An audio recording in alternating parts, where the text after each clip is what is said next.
Alright, now that the third episode is live, through many miles of tricks and trials, here are my first impressions on the latest Marvel television spin-off, Agatha All Along, previous working titles Darkhold Diaries and Covenant Chaos, and House of Harkness, and which should give you an idea of just how long the spin-off has been cooking, and let's get to it. And even though so far may not be my favorite spin-off I've seen thus far, it is definitely sufficiently spooky enough to help transition towards Halloween, and of course it's part of their sizzle reel for what's coming in October, and you definitely bet I'll be covering the show as it progresses.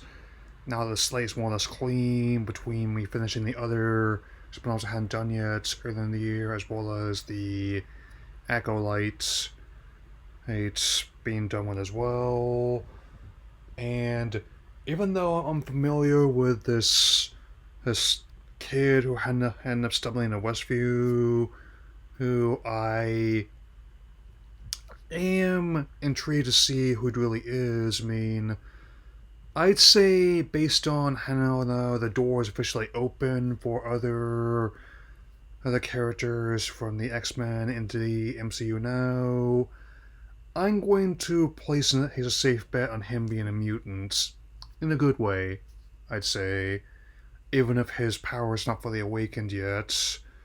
And actually, kind of interesting how they did the pilot, which actually starts off a bit like a police procedural before where Agatha finds out what's really going on. I mean, the franchise reaches a state where you can enter it on its own terms of story and definitely still get the enjoyment out of it as you would anyone else.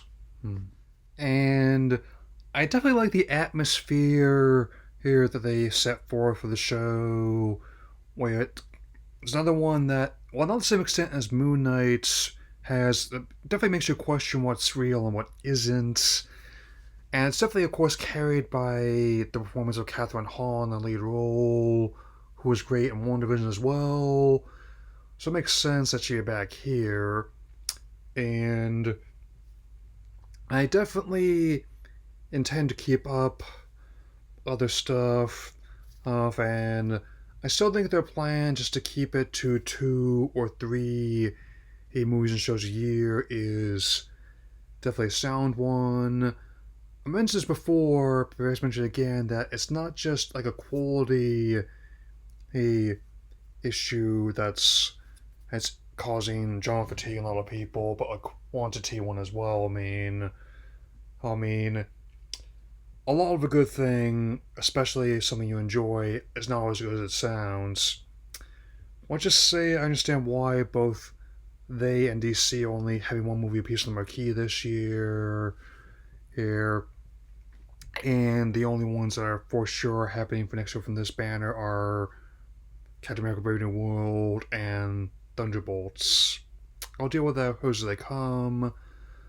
And as with more and more, I keep hearing about the Sony mobile characters wanting to join the main franchise, especially as the negotiations continue between the two parties for the next Spider-Man film. Not counting Beyond the Spider-Verse, which I still think looks really cool. Anyway, hey, that's all about that for now. I will definitely be doing the same impressions on the Penguin once the first 3 episodes of that are live. Scheduling this week is kind of odd for that one. And I will also be starting official work on my next video on Inside Out 2 after watching again this evening. But first, here's my first impressions on Zelda Echoes of Wisdom will be coming very soon once the game is live, so be ready for those as well. That'll be all for now, so take care everyone.